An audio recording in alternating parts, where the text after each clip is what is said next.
ఎవరి లెక్కలు వాళ్ళవే.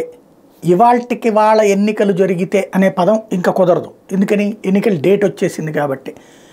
వచ్చే నెల 13న జరిగేటటువంటి ఎన్నికలకి ప్రస్తుతానికి తెలుగుదేశం పార్టీ అంచనా జనసేన భారతీయ జనతా పార్టీతో కలిపి 110 నుంచి 120 స్థానాలు గెలవగలమని నమ్ముతోంది ఆ పార్టీ.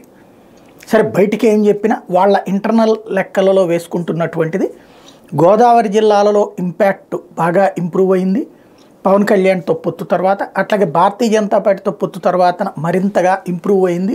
విశాఖపట్నం కావచ్చు, గోదావరి జిల్లాలు కావచ్చు, కృష్ణా, గుంటూరు టోటల్ పట్టణ ప్రాంతాల్లో 24 సీట్లు క్రిందటిసారి 2014 వైసీపీకి ఒకటి కూడా రాలేదు. అట్లాగే ఉంటుంది. అట్లాగే రూరల్ ప్రాంతాల్లో వచ్చేటప్పటికి రాయలసీమ నుంచి 10 నుంచి 15 స్థానాలు గెలుచుకోగలమని నమ్ముతోంది.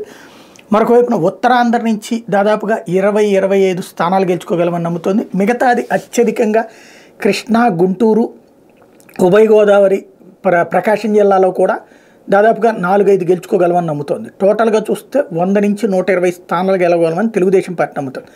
అదే సందర్భంలో వైఎస్ఆర్ కాంగ్రెస్ పార్టీ బయటికి 175కి 175 అని చెప్తున్నా, వాళ్ళు 120 నుంచి 130 లెక్కేసుకుంటున్నారు. అందులో ఎస్పెషల్లీ ఉత్తరాంధ్రలో దాదాపుగా 2/3 సీట్లు తమకే వస్తాయని, గోదావరి జిల్లాల్లో 50-50 వస్తాయని నమ్ముతున్నారు. అదే సమయంలో కృష్ణా, గుంటూరు ఏరియాల్లో కొంత తగ్గబోతున్నాయి గతంతో పోల్చుకుంటే అనేది నమ్ముతున్నారు. అట్ ద సేమ్ టైం అక్కడ 60% 40% వస్తాయని, ప్రకాశం జిల్లాలో దాదాపుగా 50-50 అవకాశం ఉండేది, ఇప్పుడు కొంత ఇంప్రూవ్ అయిందని నమ్ముతున్నారు.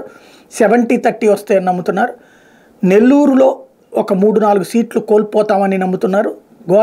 అదే టోటల్ రాయలసీమలో దాదాపు 40 స్థానాలకి 40-45 స్థానాలు తగ్గేటటువంటి అవకాశం లేదని నమ్ముతున్నారు. టోటల్గా చూసుకుంటే భారీ విజయమే ఖాయం, 120కి తగ్గేటటువంటి పరిస్థితి లేదని వాళ్ళు నమ్ముతున్నారు. ఏది వాస్తవం అనేది పక్కన పెడితే ఎవరి అంచనాలు వాళ్ళే.